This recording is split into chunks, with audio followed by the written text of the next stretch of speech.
While Paul was waiting for them in Athens, he was greatly distressed to see that the city was full of idols. So he reasoned in the synagogue with the Jews and the God-fearing Greeks, as well as in the marketplace day by day with those who happened to be there. A group of Epicurean and Stoic philosophers began to dispute with him, and some of them asked, "What is this babbler trying to say?" Others remarked, "He seems to be advocating foreign gods." And they said this because Paul was preaching the good news about Jesus and the resurrection. And then they took him and brought him to a meeting of the Areopagus, where they said to him, "May we know what this new teaching is that you're presenting?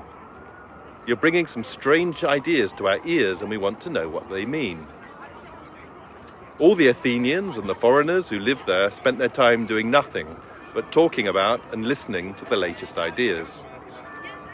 Paul then stood up in the meeting of the Areopagus and said, "Men of Athens, I see that in every way you're very religious.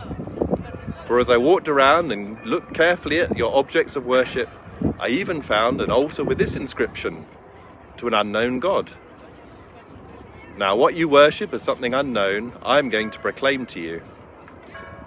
The God who made the world and everything in it is the Lord of heaven and earth, and does not live in temples built by hands, and he is not served by human hands as if he needed anything, because he himself gives all men life and breath and everything else. From one man he made every nation of men, that they should inhabit the whole earth. And he determined the time set for them and the exact places where they should live. And God did this so that men would seek him and perhaps reach out for him and find him, though he is not far from each one of us.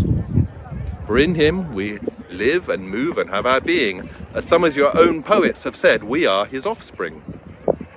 Therefore, since we are God's offspring, we should not think that the divine being is like gold or silver or stone, an image made by man's design and skill. In the past, God overlooked such ignorance, but now he commands all people everywhere to repent.